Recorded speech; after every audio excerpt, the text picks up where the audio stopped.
বিষয় সমবায়ের ভবিষ্যৎ ক্ষমতায়নে যুবকদের অন্তর্ভুক্তির গুরুত্ব।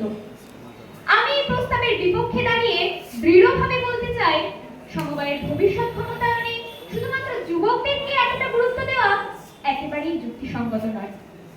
কারণ সমবায় কোনো একক প্রজন্মের প্রতিষ্ঠান নয়, সমবায় হলো সকলের মিলিত এক প্রতিষ্ঠান।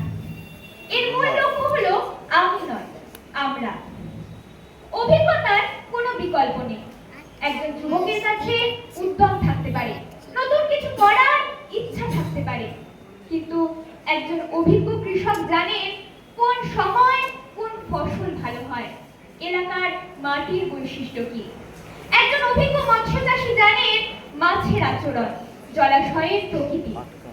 এই জ্ঞান কোনো বই পড়ে অর্জন করা সম্ভব নয়। যুবক হলেই দক্ষ নেতা হওয়া যায় না। নেতৃত্বের জন্য প্রয়োজন দায়িত্ববোধ এবং অভিজ্ঞতা। তাই যুবকরা আছে বলেই ধরে নেওয়া যায় না তারা ভবিষ্যৎ নেতৃত্ব গ্রহণ করবে। প্রযুক্তি সবসময় সব সমস্যার সমাধান নয়।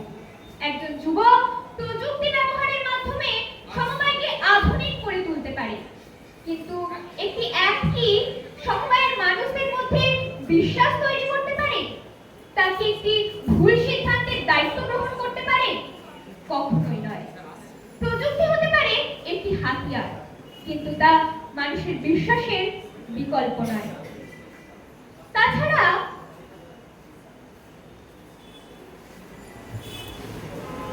যুবক হলে ধরা যায় না তারা ভবিষ্যতে নেতৃত্ব গ্রহণ করবে।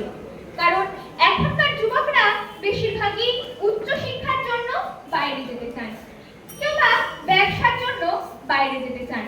তাই সমবায়ের নেতৃত্ব তারা গ্রহণ করবে এমনটা আমরা ধরে নিতে পারি না। তাই আমার বক্তব্য অত্যন্ত স্পষ্ট, সমবায় কোনো একক প্রজন্মের নয়।